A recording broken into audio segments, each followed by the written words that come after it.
right, guys, welcome back to the Buck Fever Podcast. I'm Noah, and with us, as always, we have Jake Yeager, and today we have a very special guest.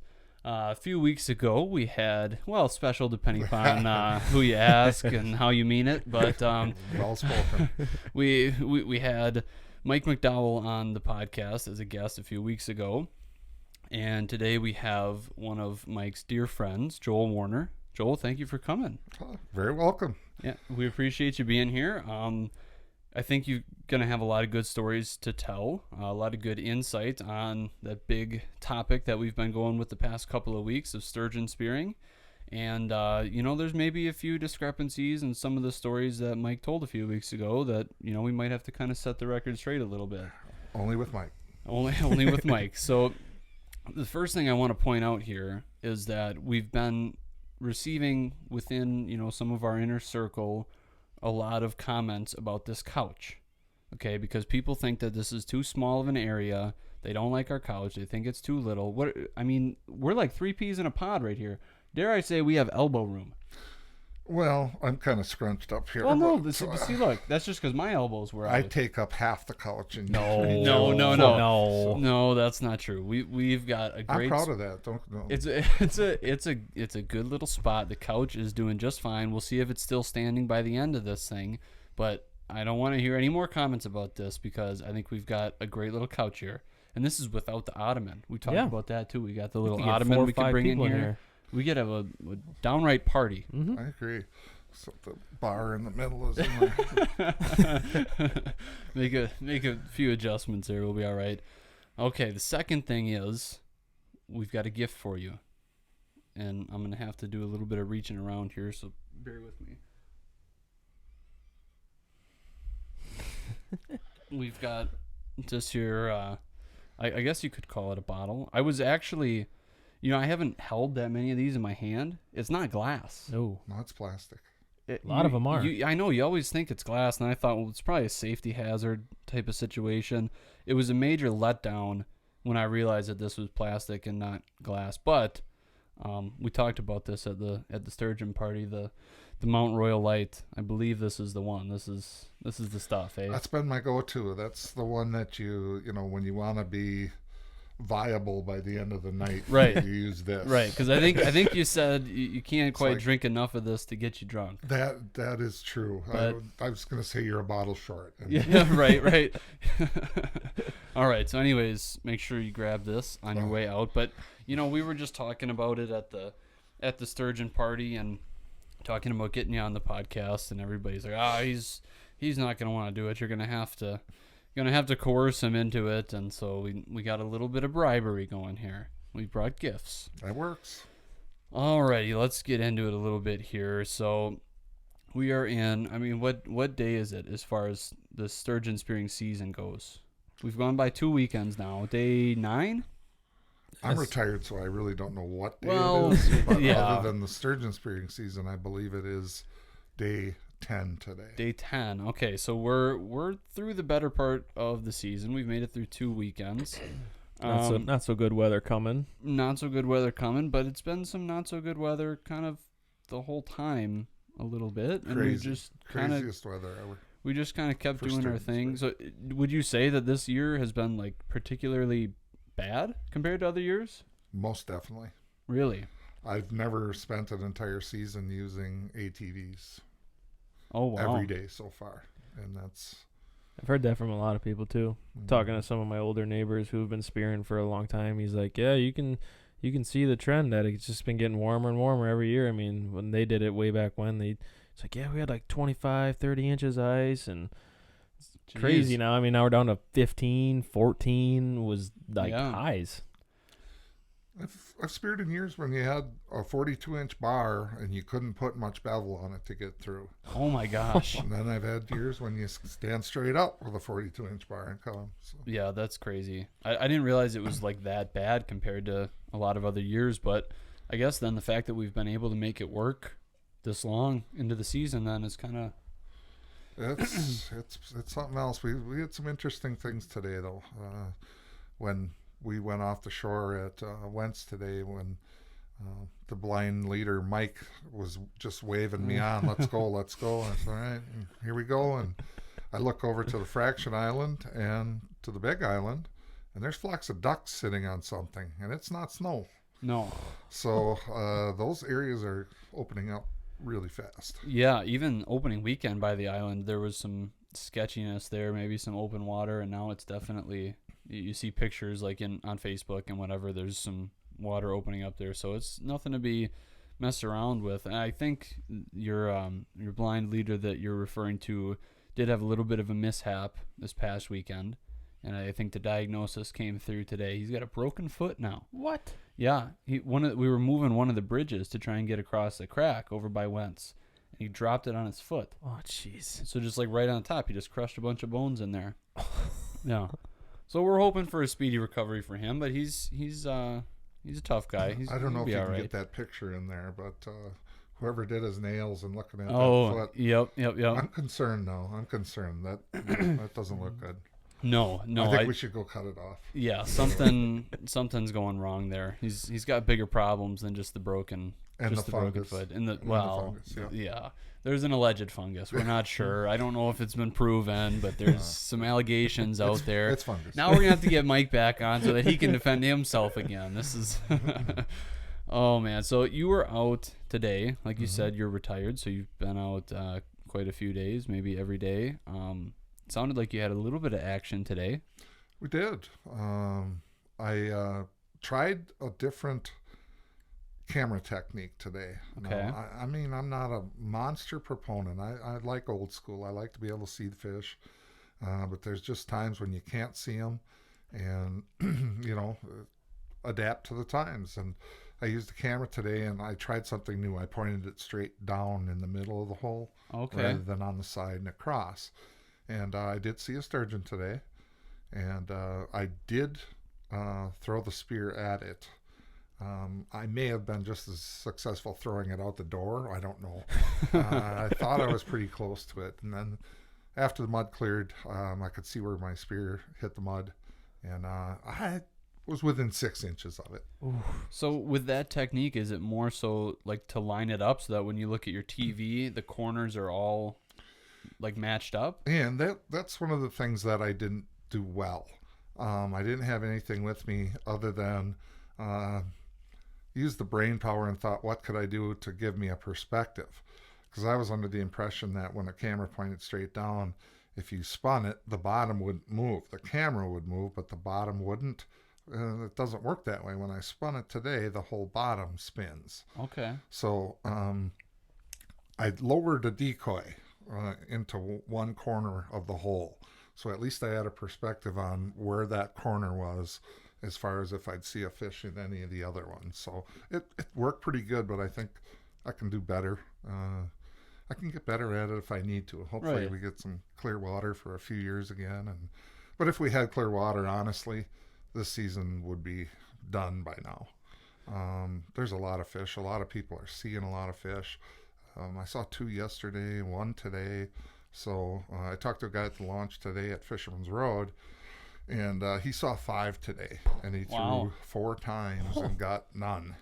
So he's still in my park as far as spearing with the camera. I think I'm 0 for 5 now in 3 years. So, it's hard. It's nothing easy. I witnessed it for the first time ever this Saturday. We had one come in on camera. I was sitting with my dad and uncle, and we're like, oh, we don't really know where he is. So they just threw, and we guessed wrong, 50-50, and we were on the wrong side. But it's not easy at all because you think they're there, and you should be able to see them, but you have no idea where they are. Yeah, my first year opening day, Gabby and I had one that came in, and we could only see it on camera, and I think Gabby just barely missed it, or maybe got it in the head or something, and I think I got it in the tail after it had already kicked, and so that one was kind of a near miss. And then the one I speared last year, that one was fully on camera. I couldn't see it at all, but it takes a lot of time to kind of get your bearings, because once you see the fish, then you kind of have to go back through and line it all up, and then it's moving, so it's kind of a moving target there. But so is the clarity this year not quite as good, because we haven't, at least in the shacks that I've been in, we haven't had a lot of camera use. It's been pretty much just looking down the hole. I think it's real spotty. I mean, I've sat in holes this year where you could see bottom without anything. You can see the ripples in the mud or the sand or wherever you're at. And then I had a Saturday, you wouldn't have seen a fish on bottom, maybe even with an X. So, again, that just fosters a move right away. And the water today, I noticed it got cloudy and then cleared up, and then cloudy and cleared up 4 or 5 times over the course of the day. So it was interesting, but that's why it's such an interesting sport and an interesting lake as well. Right. It is definitely a unique lake like that. I mean, just the shape of it, I've always found kind of weird because it's so big, but it's like just a big oval. There's not, and then like the change in depth of the lake, it's not very deep to begin with for as big a lake as it is, and it just like you said, it's just an interesting lake and an interesting sport. And I've even heard this year, like just being a couple 100 yards away, somebody might not be able to see bottom and somebody else might be.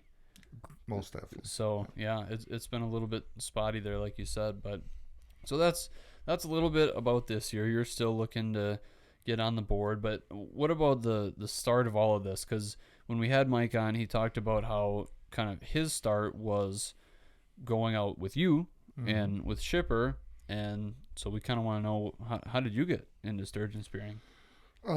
My father sturgeon speared his whole life. And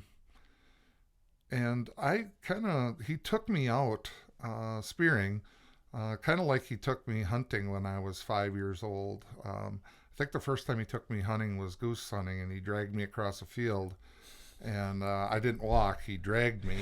And by the time we got across this cornfield to set up for the geese, my boots were gone, and he made me sit the whole day without them. I thought they were good decoys anyway. But yeah, my dad was a regular spearer. He loved to sturgeon spear. I don't believe my grandfather on his side did too much of it. He was a big fisherman. That's what he lived for. But my dad got hooked into the group with Dick Gurno and a few others from town, and we just kind of branched out from there. Then Mike and I and Tim started spearing together. I met those guys when I first got hired in the district. We were at different schools, and then I got a transfer to their school. That's where they started asking to come along, and that's how that story goes. And now we're inseparable. We spear together all the time, thick and thin. We always got each other's back, take care. Like today, it was a bad scene getting off the lake today. The crack at Wentz was pretty bad today. There actually was an island of floating ice in between it. Oh my gosh. And so Mike took one of his shacks off at Fisherman's Road, and he picked up my shack at Wentz, and I went around and got his. So it's always, just a teamwork kind of thing, helping out, making sure everybody's taken care of. So yours was a lot more of like a family type thing. You just kind of were raised up into it. Yeah. My dad passed away in about 2000, and then my brother and I speared together pretty regular. Like I said, when I went to college, I went a few times in high school, but when I went to college, I kind of got away from it.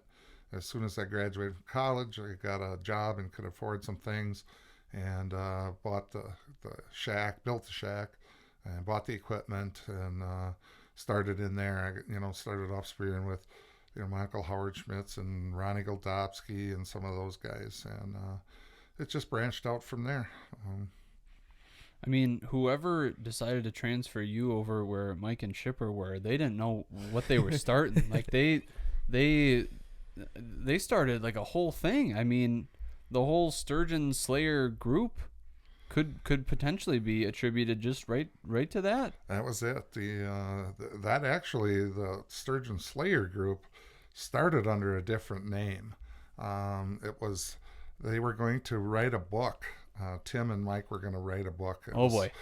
It's called The Legend of the Urban F-Ups. I'll leave it at that. The Legend of the Urban F-Ups. Okay. And we added chapters regularly. I was not immune from the chapters, but those two definitely contributed more chapters. Right. So was it just writing, or was it just more making the story kind of as you go? Yeah, there was nothing ever recorded. Yeah, nothing was ever written no, down. no. But so that was the origin, and then eventually it was, well, writing a book might be a little too difficult. Maybe let's just start a group. And some of the stuff is definitely not mainstream. Not everybody would understand some of the things that would have been in that book. I gotcha. So the story of Shipper ripping off a 2x4, just pulling the spear down and ripping the shack all apart, is that true? Did that actually happen? That is a true story. He got very excited, and it was like one of the I don't know what you call them, but they're like the Z-shaped nails. You'd pound the nail into the wall stud, and it came down and had a little hook, a straight turn up, and the spear would hang right on there. And the first time he got excited, he just never took it off the hook, just fired it, and the entire stud split down about 3 feet. Oh my gosh! So what about the lights that you used under the water back when that was a thing? Was there some discrepancies there in the story? No, that was crazy. I don't know what it was about that day, but it had been going on for a little while, and we decided we were going to try it. And Mike did bought the submersible crappie lights. He was a little confused on what those were for. Those were basically, I think, used down south or Clearwater lakes, and they would put those down in the evenings, and they would draw bait fish in. It was a big tool, I think, for like crappie fishing and stuff. That makes sense. But boy, it lit up the night's water on Winnebago. That was crazy. It's still probably the creepiest thing I've ever seen when that fish came in. I'll never forget that. It was suspended, only 12 feet of water, is only about 6 feet down. But about 3 a.m, a few beverages deep, that one makes your heart jump a little bit. That was pretty insane. I think we ended up seeing, we had one actually push the X on bottom about 20 feet. Best I can figure is his nose got caught in the end of the pipe because it was being pushed perfectly sideways for about 20 feet. Oh my and just gosh. a massive cloud of mud. We never saw that fish. I don't know if the mud covered it or whatever. That was obviously prior to the camera use and stuff. But and then we had one more come in that night that we saw, but it didn't like the lights in the shanty or something, I don't think, because it turned and whirled, and we never got a crack at that one either. And that was about all my heart could take. I had to go take a nap after that until it opened the next morning. And that's when Mike told me I had the new state record coming underneath my feet. 7:30 the next morning. He was screaming at me from across the shanty. Warner, here it comes. Oh my God, it's a giant. Oh, and I'm waiting and looking straight. He's coming right between your feet. I grabbed the spear, and here come the head of the fish. As soon as I saw the head of the fish, I darted him. And then I realized Mike just said that was the biggest sturgeon on earth. I knew it. I should have known right at that moment. I just couldn't trust him. And we yanked her up. I think it was about 32 pounds. He was hanging his head like a puppy dog over in the corner there. I'm sorry.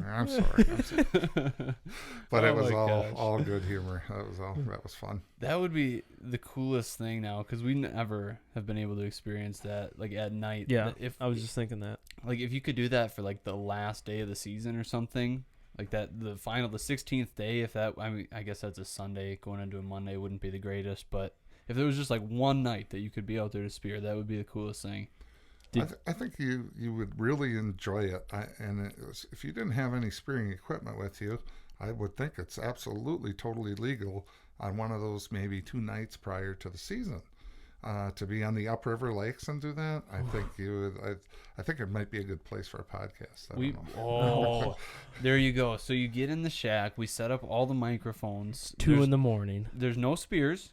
There's no spears. There's no nothing. Dark. It's just the shack, and just there's nothing against us being out there. I agree. I don't think there's any law that says you couldn't put the lights down as long as you don't have any spearing. We can double check, but you put the lights down, and we can just shoot a podcast and just watches the fish swim by and plug in. That's an idea right there. Yeah, it is. That's where you earn the Mount Royal. That's right it. there. That's is it. in coming up with ideas like that. If you get 2 more of those today, we'll be in really, really good shape. Nice. So did you personally ever spear one at night then? I did not. I have not speared one at night. Other than on the Wolf River in April. No, I'm just kidding. No, I have that was I believe that was the only night I did it. I don't know how Mike tried to rig like 12 batteries in sequence, and I think he blew the lights up. So I think we were out of lights after the first night. But Yeah, I heard there was some sort of light explosion, painted the shack a little bit. he blew one up for sure, and then we were down to one light. And then we said, well, instead of looking at one light, we might as well drink. So right. I think that's the direction it went. So after that first year, you were like, no, these guys, they got to go. They got to get their own shacks. It was more than that, but it was the thought was there after a year. Right. But to come to fruition, it took a few years to get rid of them. But we were busy and stuff too. We were young. We were all coaching, so schedules weren't always great. And I had the shack, so it was always, it was pretty good. Finally, I think Mike bucked up and built one then. And now he's like the king of building shacks. I think they built 4 this year, and I mean they just one of those is mine. And out. I tell you what, those North Fond du Lac kids are phenomenal. That is the nicest shack. I had about 10 or 12 people come into my shack opening weekend for social beverages afterwards, and all of them commented. I believe I got them a job already for next year. A friend of mine has a frame that I hooked up with them, and he's getting one built, and I think Mike's going to do that one right away next year. But it's a tit for tat. He's working a week vacation this summer on a VRBO up north. So there you go. Yeah, I remember when I went through that class, I think we just built 1, maybe 2. I want to say 1, but then we donated that one to Sturgeon for Tomorrow, and I think they do that a lot of years, most years. Yep. I think they we built 2. One of them was his. Probably one you speared out of. It could be the one we spear out of, yeah. No, they do a great job. They got a really good system going now, and they just crank through a couple of those every year. But it's like learning to build a house on a miniature scale. I mean, that's great education. Mm-hmm. On a small scale, it doesn't cost a whole arm and a leg anyway. Right, and if you make a minor mistake, it's not that big a deal on a shack like that. It's pretty easy to fix and everything. So it is a really cool program there. But so besides like the lights and things, is there anything else that really sticks out in your mind that's changed over the years? I would say that there's a lot more like speculating people in the sport now. A lot of people that hear about it from their friends and say, "Oh heck yeah, I'll go try that." I think that's where the number has grown, and is that good or bad? I don't know. You always have your people who are, there are the sturgeon families, the Mookies, over on the East Shore, the Schumachers. Those people they're hunters. They spend way more time outside of the season looking for fish, than they do during the season. Once they, what's that? That's no, you're good. So there are people now that just show up with somebody who knows what they're doing and just have them sit down and enjoy the experience.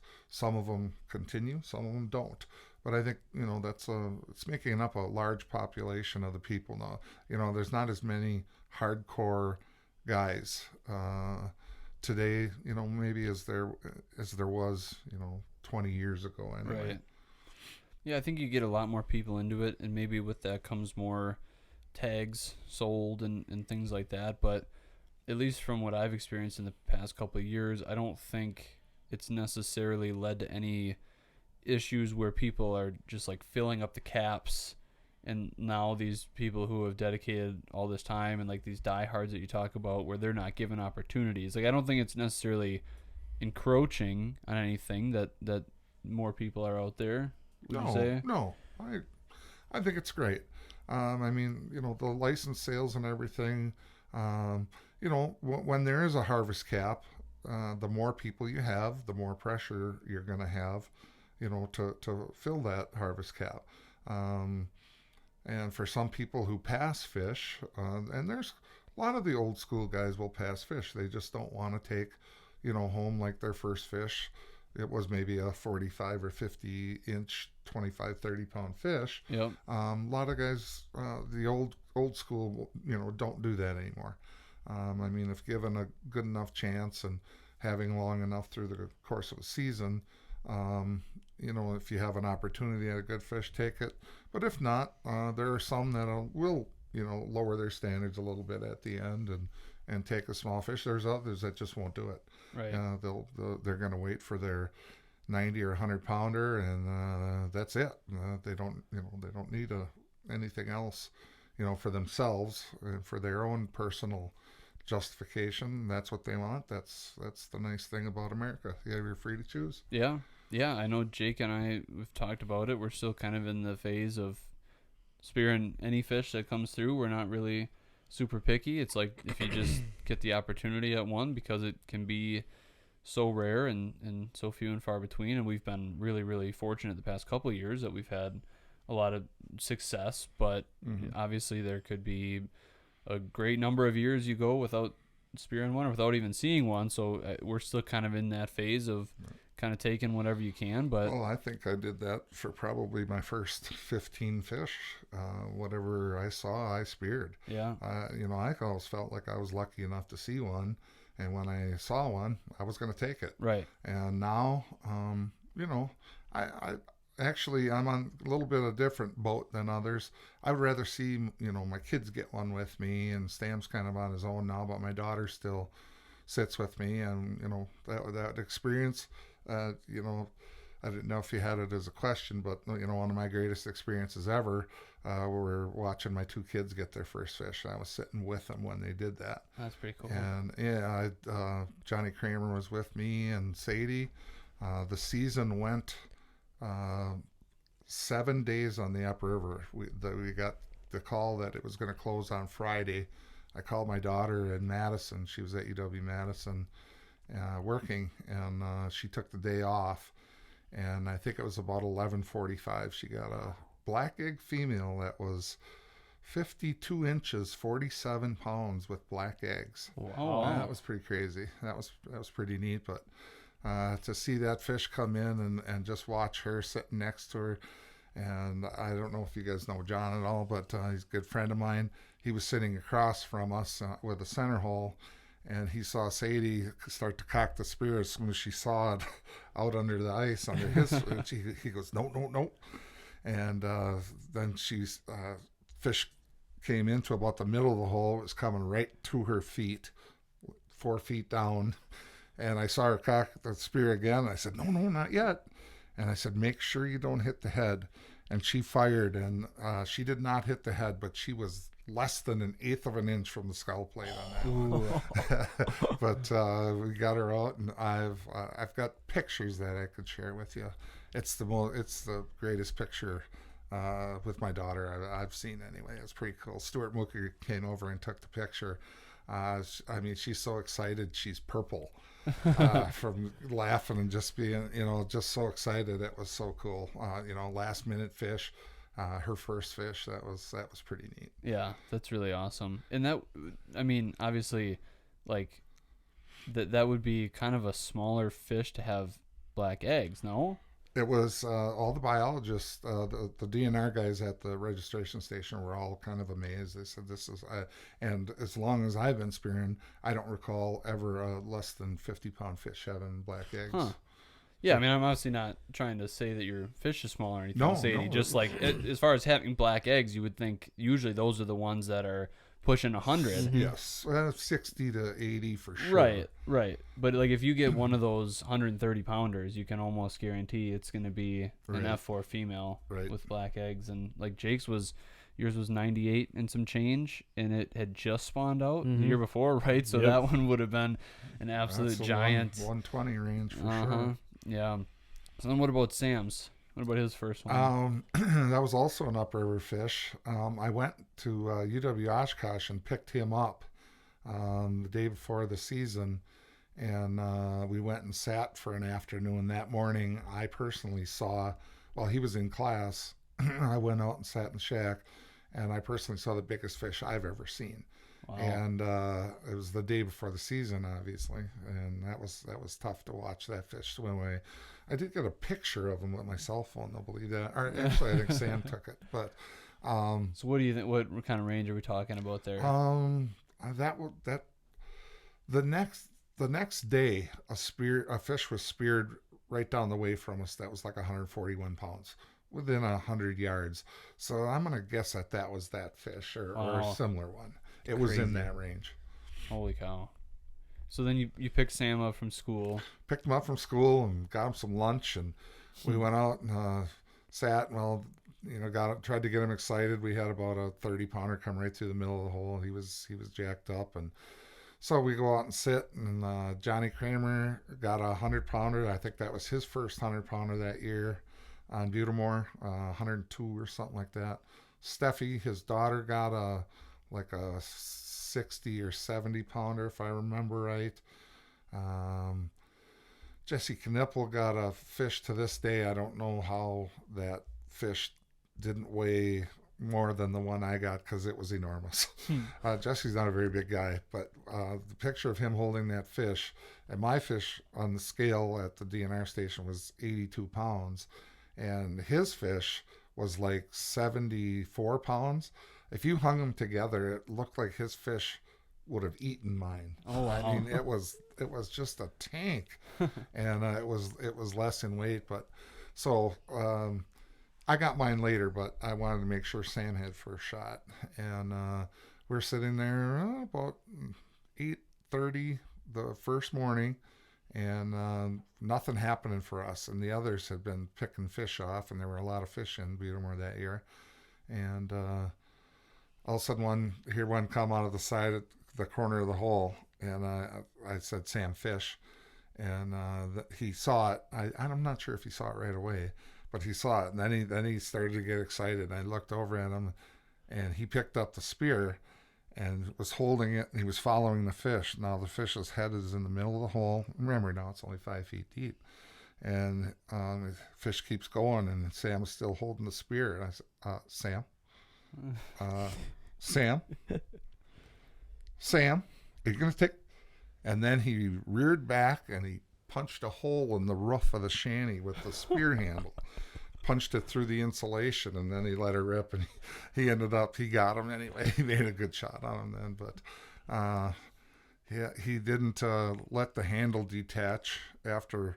he didn't let the head on the spear detach. Yeah. And I said, just give me a second. He was so jacked up that he put the spear back through the insulation on the roof, trying to get it out of the hole. When he realized the spear handle wasn't going to go any further, then he let me pop the head off, and then we got it off for him. But that was his first fish. That was, I think, like a 24, 25-pounder.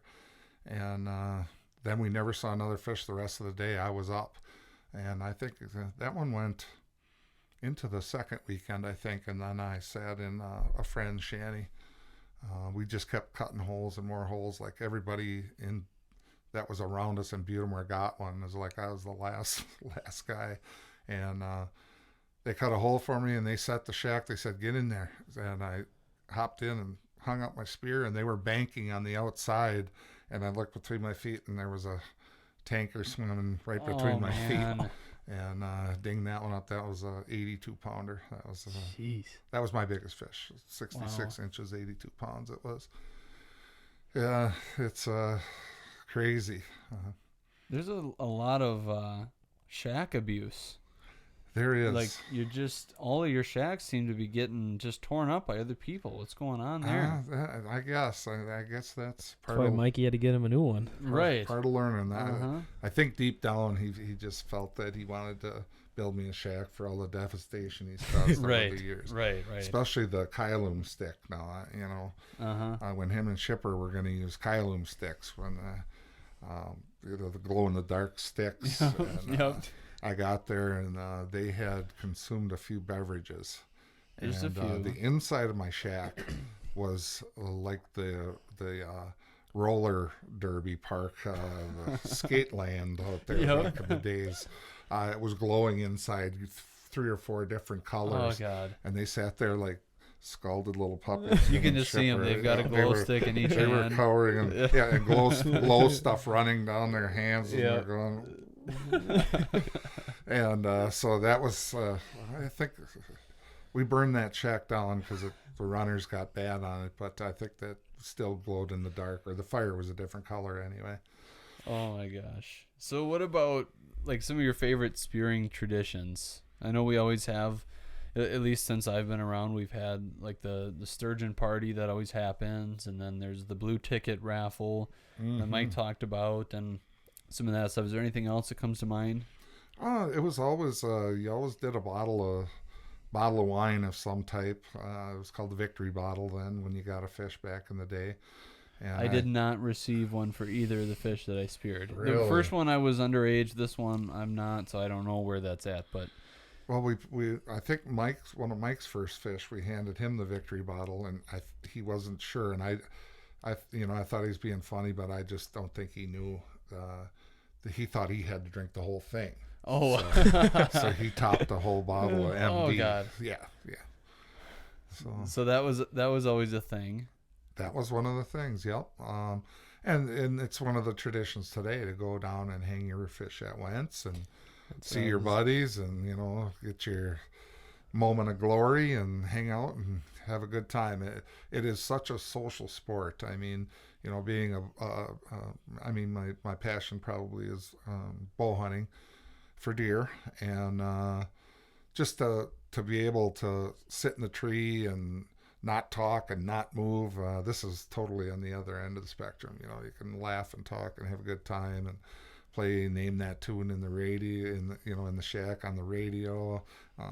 It's really a cool social sport.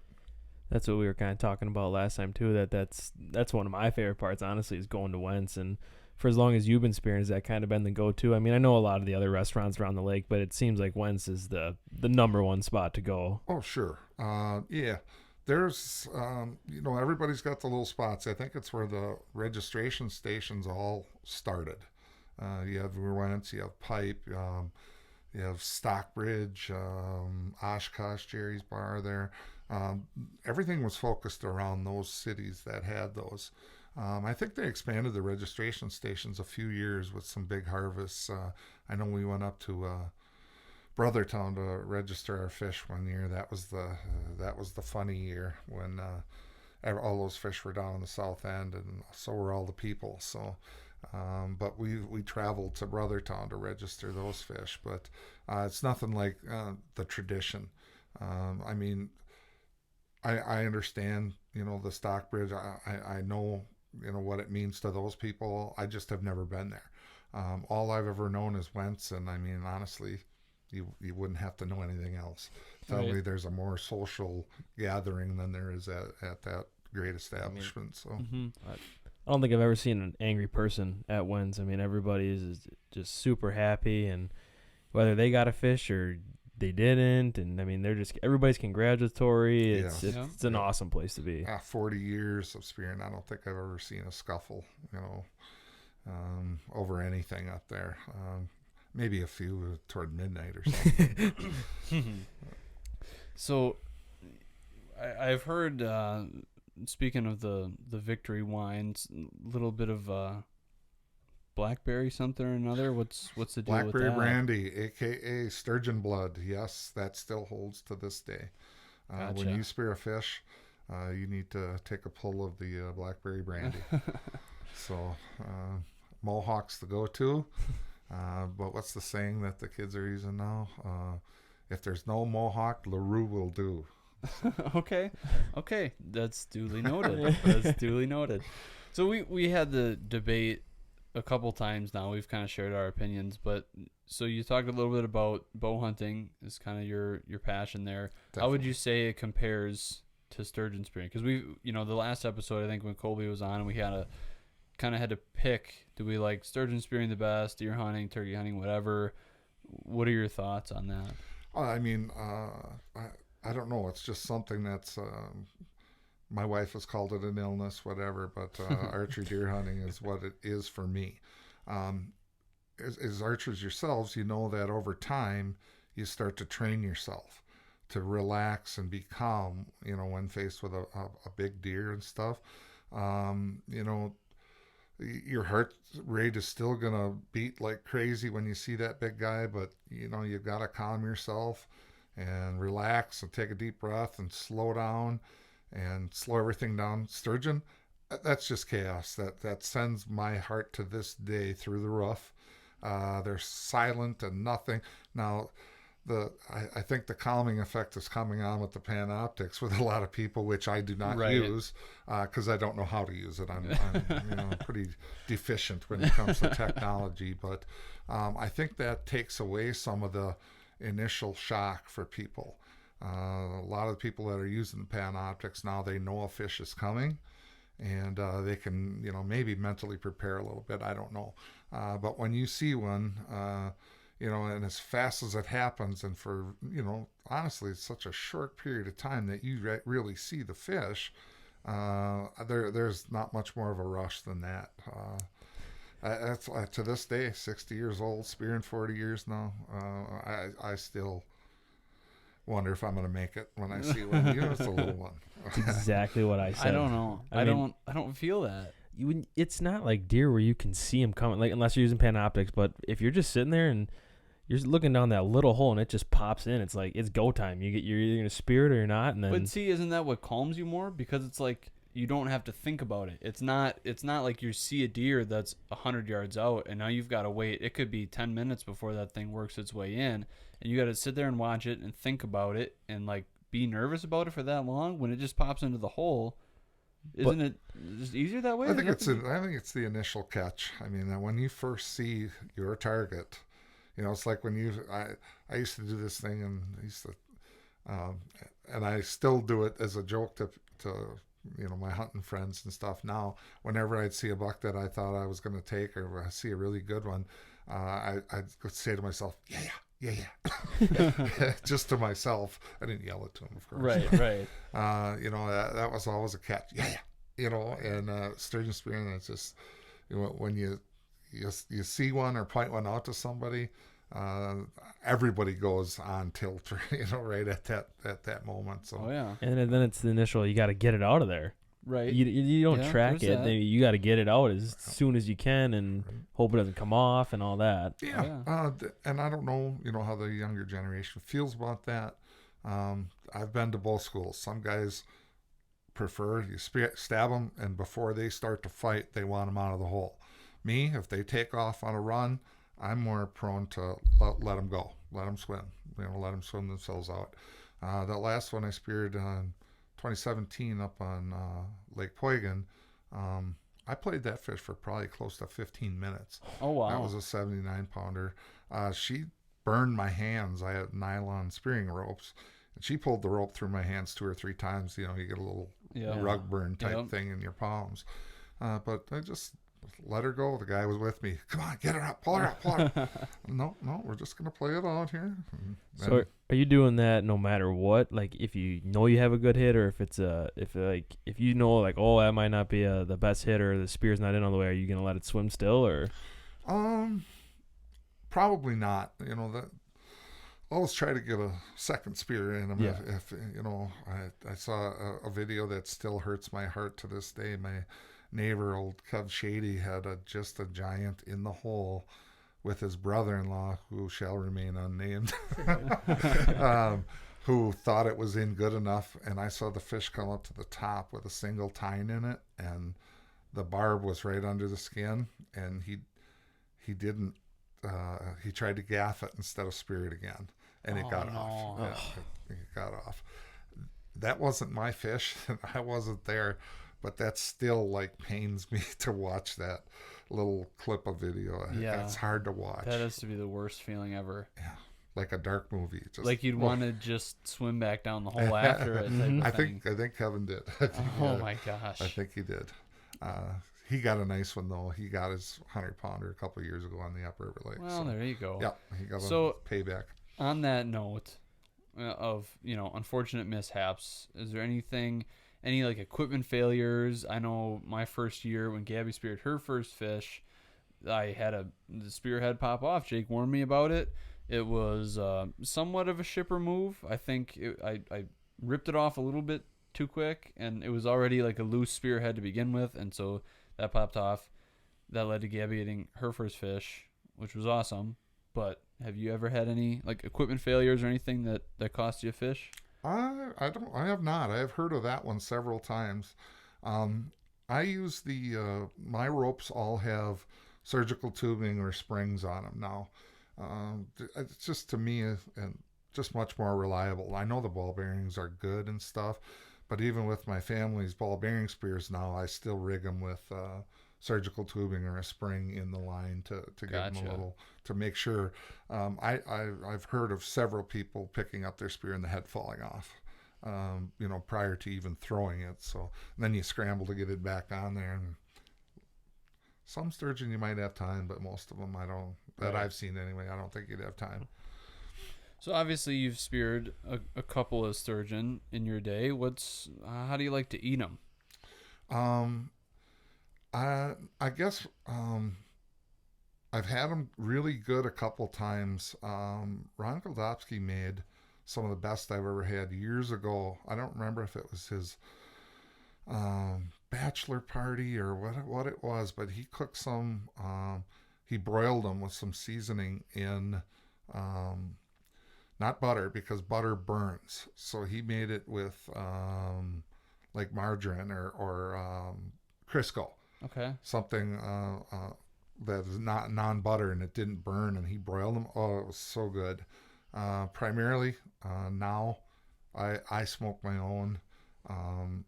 Every once in a while, Paul is usually too busy, but Paul Mookie's one of the best smokers of sturgeon on the lake. He got that from his father. Don was incredible. Don did some fish for me over the years. After a fellow who lived a couple doors north of Wentz, John Goike, was as good as there ever was. And then Don was probably the second guy that stepped up on that smoking thing. He was the guy that everybody wanted to get their fish into, but obviously you don't have time to do everybody's. Right.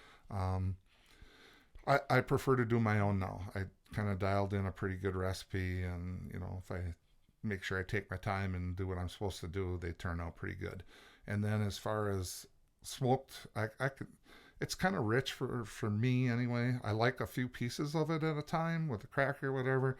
But I got a sturgeon dip recipe that I'd like to take claim for it. I have made a couple changes, but I got that from Tom and Crystal Pat up on the lakeshore, right in that same little neck of the woods up there. That recipe, if you've never had smoked sturgeon dip, it's hard to beat anytime. That's good stuff. What about caviar? Yay or nay? I will. It's kind of like the shot of blackberry after you get one. I'll do it, but I ain't gonna have a whole bottle. Right.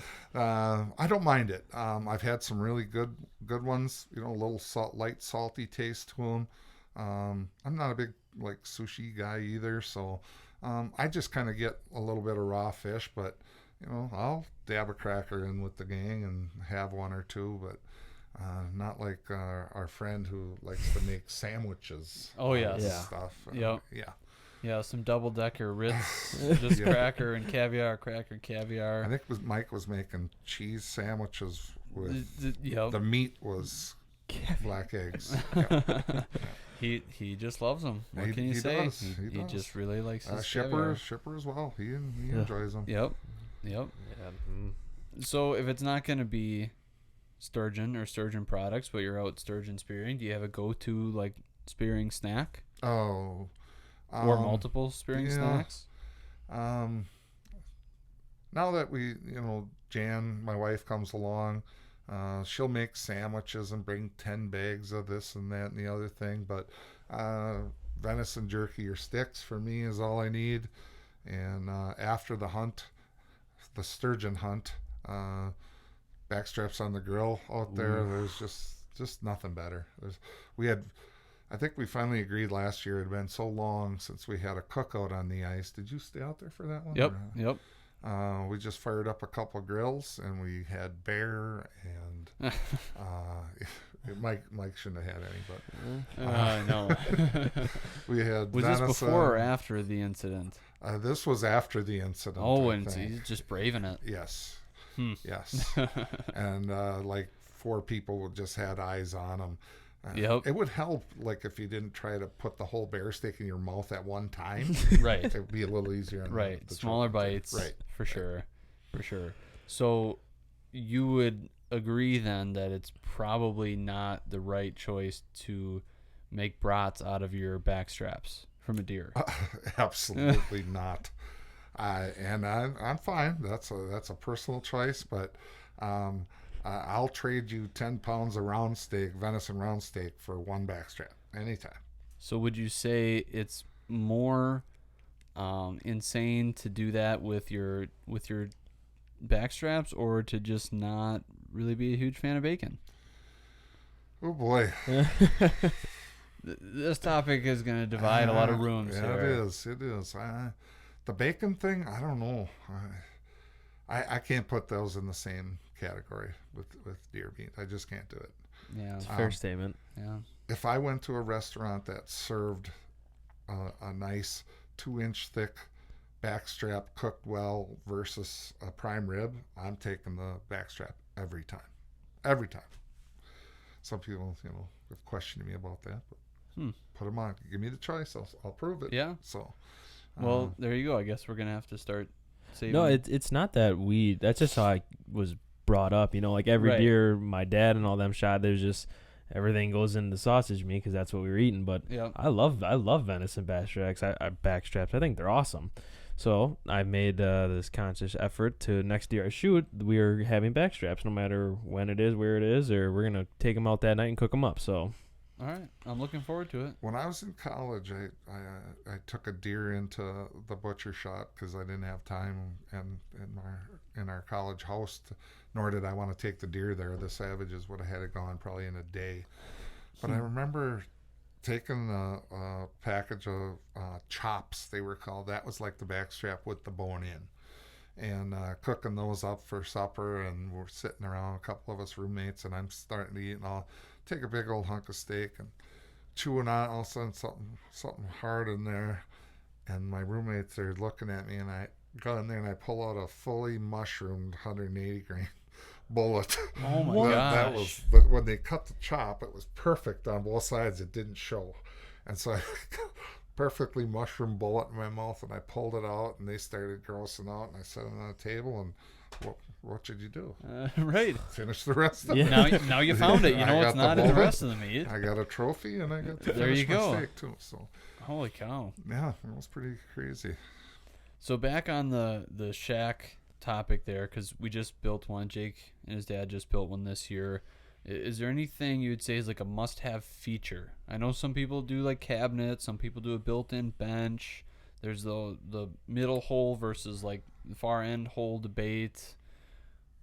I have all those. Right. So what's like your what's a must-have feature that you got to have in the shack? If you were gonna build one right now, something that you would absolutely have to have. Well, I think you got to take into account who's spearing. Are you by yourself, or you have other people with you? If you have other people with you, obviously the center hole is the way to go. I think we goofed around. My son-in-law's an engineer, and we tried to figure out.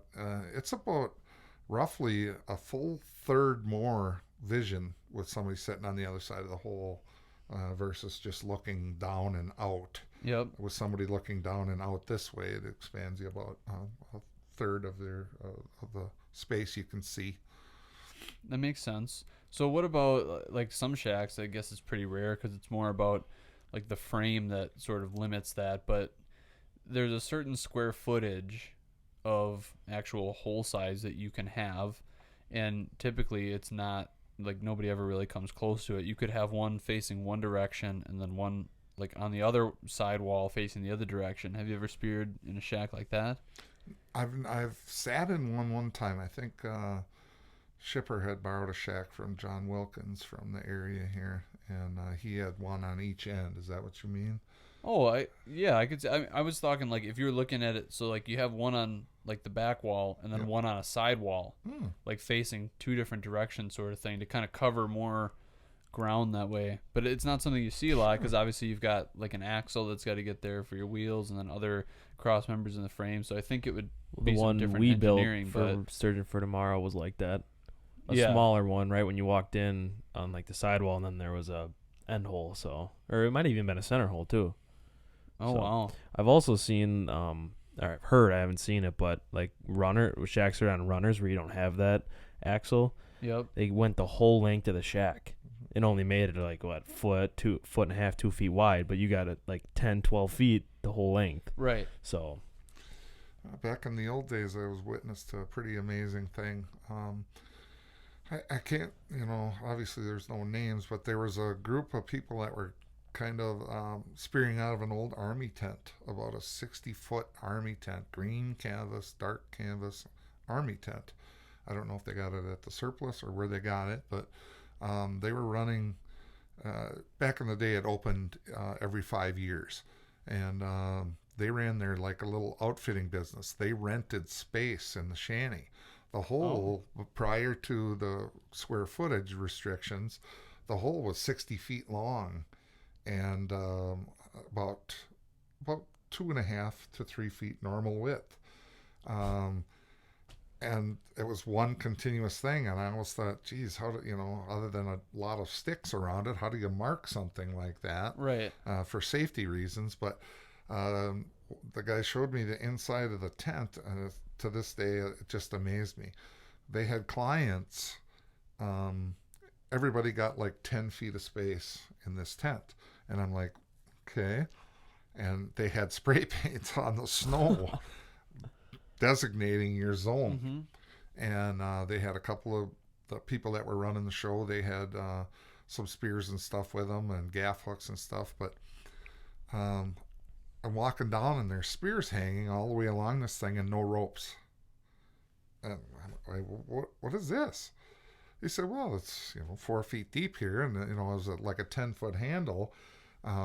They were actually going, and they pinned the fish right to the bottom. oh wow, And then they would holler for the guide or whoever it was, and he'd come running down and stick it with another spear, and then they'd bring it out that way. That was amazing. That was unbelievable. it's crazy. yeah, I've never heard of anything like that. Mm-hmm. I've heard of the tent thing back when there was no Yeah. regulation. People just pile in there. And Yeah, I guess maybe if you didn't have a shack or something like that, that'd be a place easy place to go to get in there. But Right. kind of speaking back in the day, you've been spearing for 40 years. Has there been years where like you can just remember just an absolute like slaughter fest out there, like season closes super quick on Winnebago, which is rare now, but I don't remember the exact numbers, but I think there was a couple of 3 or 4 days here in Winnebago in the Wow. 80s. Yeah. We're not over. I checked the numbers today, and I think we're at like 900 fish today total for the system. I know there was a opening day when there were 14 or 1500 fish speared on the opening day. And I think it closed relatively short. It didn't last long. I graduated from high school in 1980, and I wasn't really into spearing, but there was a year also that my dad and friends talked about. Maybe it was around 1980 or 82, somewhere in there, where the water was so clear in 20 feet of water that you could, read the newspaper on the bottom. So yeah, a lot of fish were taken in some of those years. That's when really, the conservation started on them. Ron Bruck talked about, not letting the species perish on his dime. And, some of the things and the rules he set up, I think it's only great. I mean, it's going to just ensure fish for you guys and your kids, so I think they did a nice job on that. I just wonder why we haven't had a couple of those Clearwater years. It's bad for businesses. Right. That's part of their whole yearly income. Yep. Happens in those couple of weeks of spearing, but it's just strange. How with the onset of zebra mussels and this lake was going to clear up and the sturgeon were going to be extinct, It hasn't done that at all. Um, you talk to people in the biology business, and you see the skinny fish, and whenever you have a population of anything, if they're thin and frail looking fish, I mean, our fish the sturgeon here are incredibly healthy looking, but you can tell. I've seen 3 or 4, not years, but years apart. Does that make sense? Yeah. Every so often you see fish with these giant heads and these thin little bodies on them, and just my opinion, I'm seeing that this year. That tends to maybe the fact that we are a little short in the food chain at some point. They're not getting the same nutrition, but then you can turn right around and make the argument we have never speared this many 100-pound fish. Right. So is it conservation? Are we letting them go, protecting them enough? We're getting that group of large females back. Who knows? Growing up, I always thought, oh, what are the caps? That's kind of dumb, but I think they're the greatest thing ever now. I mean, right. Just getting older and realizing that these fish are so old. By the time you even are able to spear them when they're 36 inches is insane to me. And I think that the caps are awesome basically to ensure that we can spear for that's it ever and ever as long as we are alive. So yeah, it's the largest self-sustaining population of lake sturgeon, I believe, in the whole world. Yes. So it's something you kind of have to take pretty seriously and try to protect at all costs. And I think just the fact that we're having the conversation and talking about it, and some years you have those skinny fish and whatever, we may not be able to solve all the problems and come up with one perfect solution, but the fact that people are concerned about it, I think, is what ends up making everything kind of return to balance at some point or another. I think Agreed. Everybody caring about it that much is what is going to have hope, at least, that things are going to... There was a lot of griping when that happened. I bet. You guys weren't around yet, but there was a lot of bad feelings about those rules, and I don't think I've ever heard anybody other than short season shutdown say anything bad about them anymore. So yeah, you got to understand that it's for the fish and it's for us. So. Absolutely. So if you had to pick one favorite fish, would it be your kids' fish again, or if it was like your own personal fish, favorite one? Just like with the kids, my first fish. The south end of the lake for a lot of years was usually very murky, hard to see fish in there, and we always thought they were there. The technology has come so far to prove that they are there, in cloudy stained water. But there was a few years when the water cleared up down there, and the gizzard shad were dying up there. I remember cutting a few holes over the years when there would be 20 to 30 dead shad laying on the bottom already, and you knew you had a honey hole at that spot. But I think I came home, and my uncle and aunt had speared 70 some pounders. They got their plaques up at Wentz and stuff, and they said they were just hammering them. So I didn't have my shack. I think I had my shack over at Pipe yet. I was storing it over by Bill Jenkins' place. And I came back and sat in Vicky Goldopsky's shanty. Ronnie put me in there and said, sit down. He said, they're hammering them. They hammered them the last couple of days. He said they slowed down a little bit. And I said, that's because everybody's tags are full. So I sat down and was in there about an hour and had one come right through the middle of the hole on bottom, and maybe a 30-pounder, whatever it was, and took my time and fired that old spear and clunked it right in the head. I had about 2 pulls on it, and I saw it wiggle and gone. Yeah. And I was devastated then. But fortunately for me, about 15-20 minutes later, another one came, and I got that one, and I'll remember that one for a long time. That was pretty cool. That's not too bad when you only have to have 15 to 20 minutes of devastation. Right. That's right. You can live with that, I suppose. You can recover from that. Yeah. So a couple of years ago, when Jake speared his first and Gabby speared her first, and Terry got one in there, we had 3 fish out of one shack. Have you ever had any of those days where there's been like multiple out of one shack? Yes. Back in the day of the conservation patron license, hosted the sturgeon tag on it for quite a while.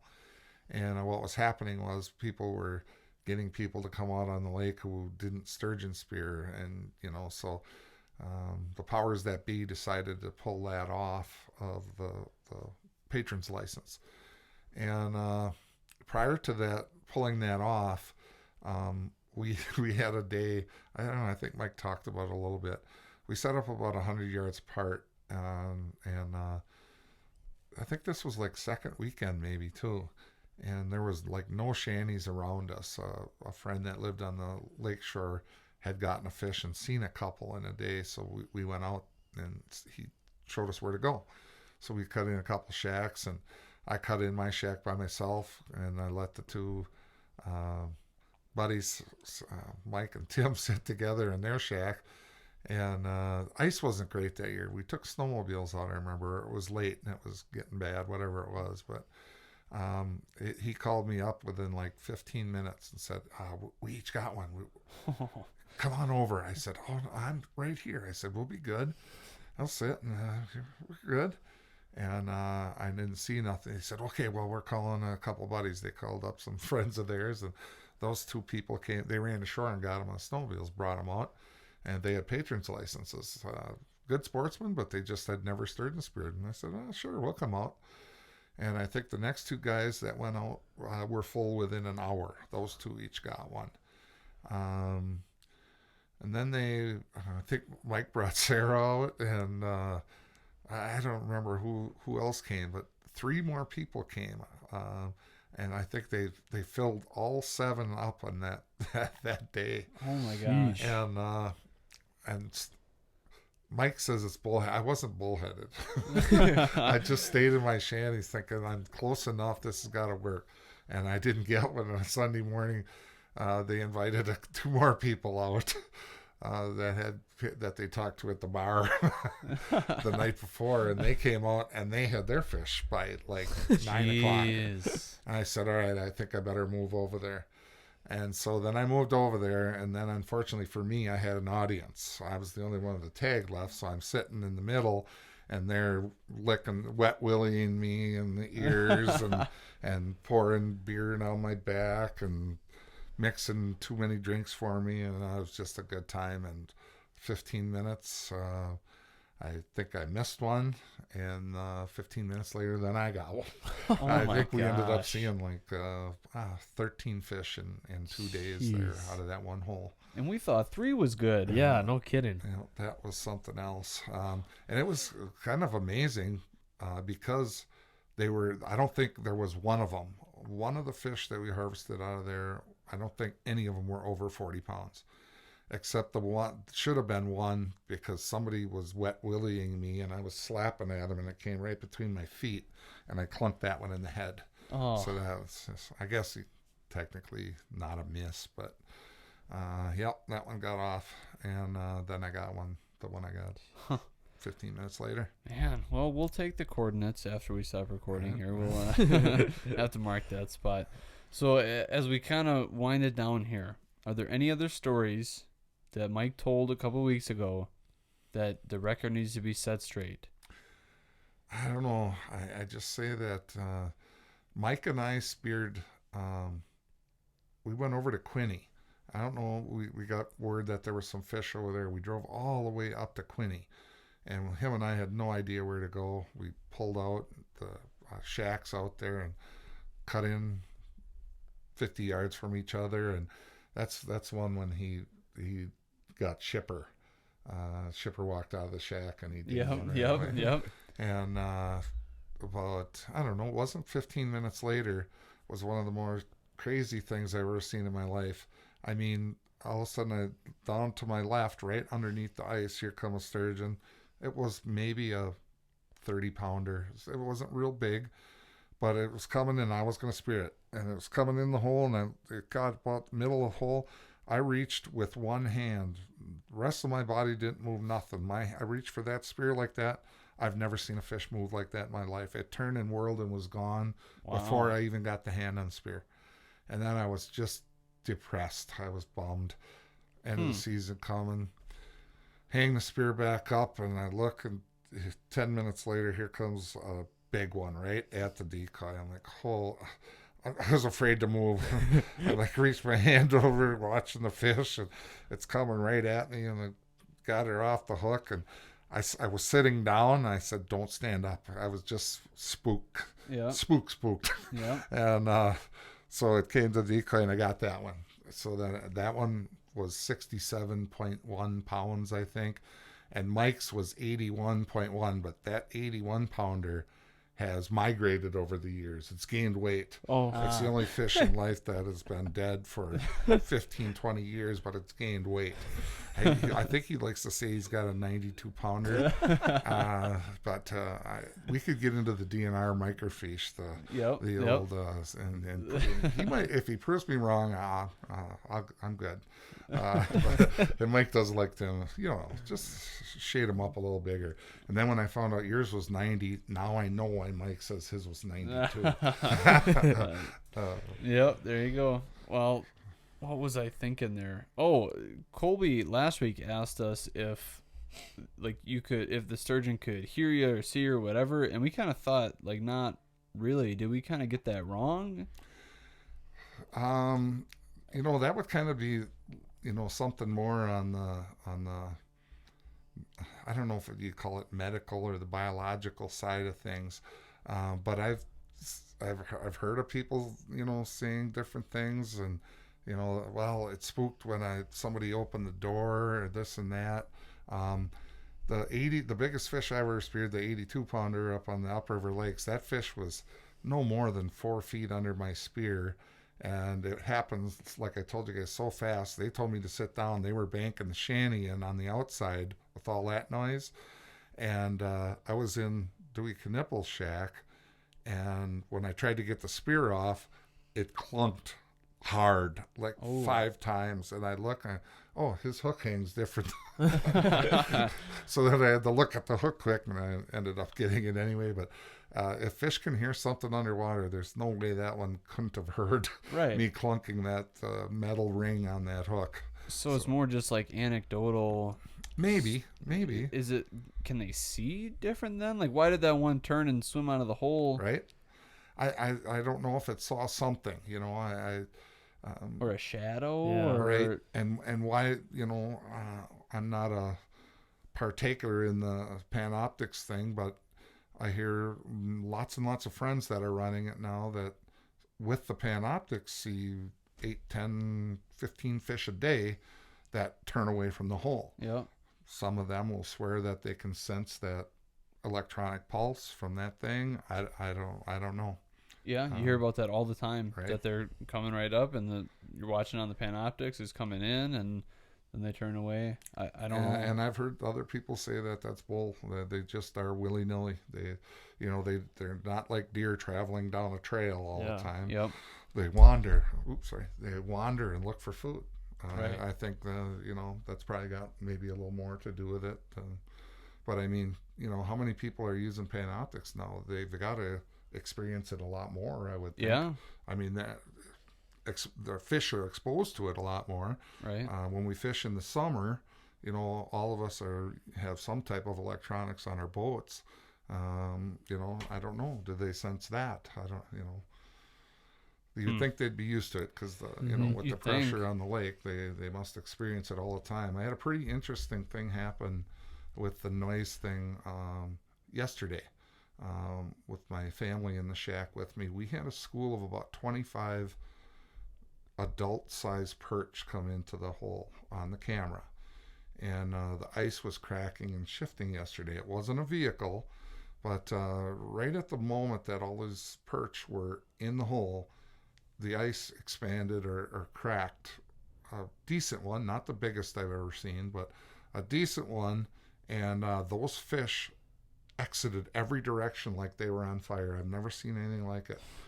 We didn't spook them. We didn't do anything. Yeah. We were watching them on the camera, But when that ice cracked, they all blew up. I mean, they Wow. went every direction. I thought that was really interesting.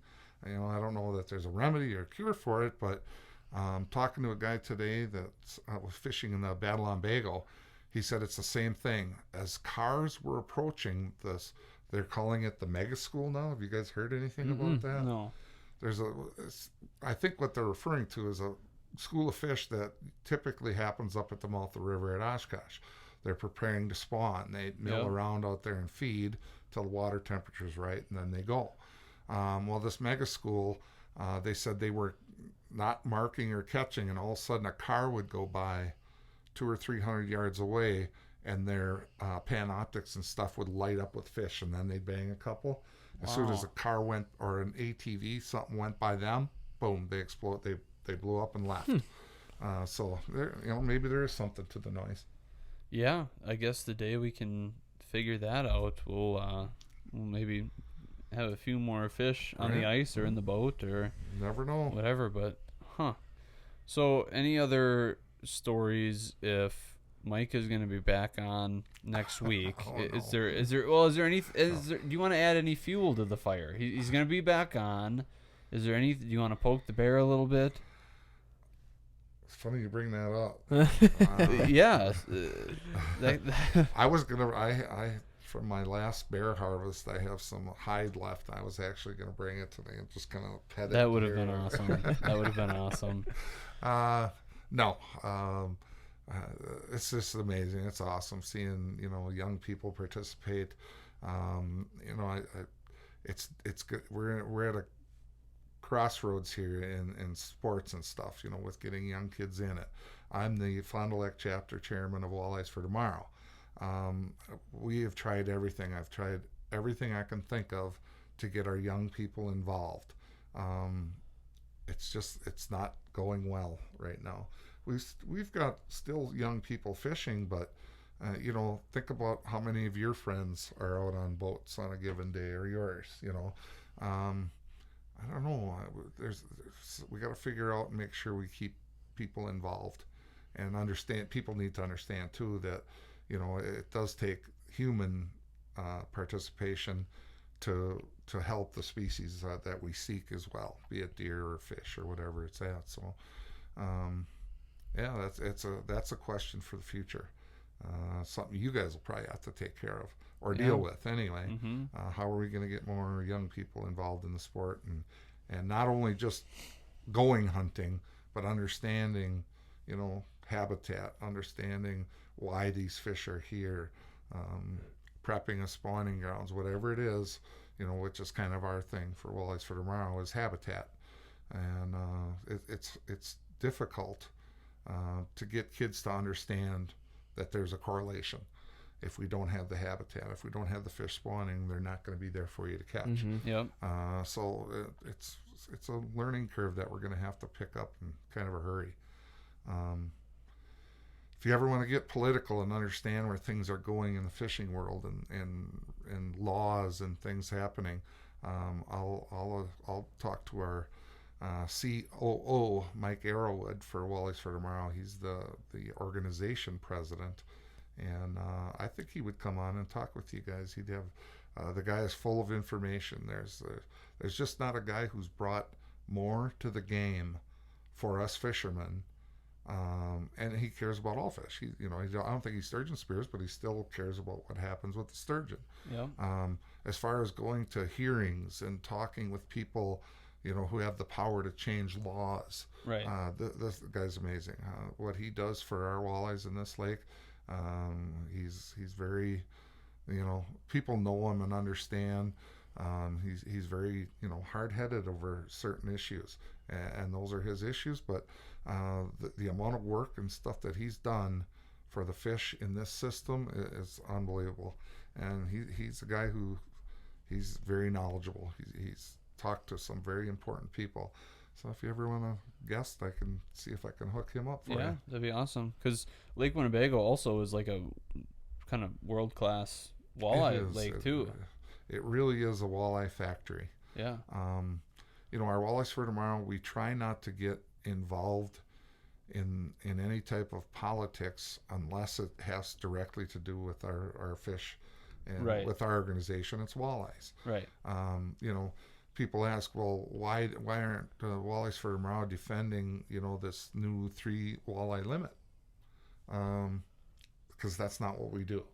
What we do is habitat. We create habitat, try to make everything better so we've got more fish to catch.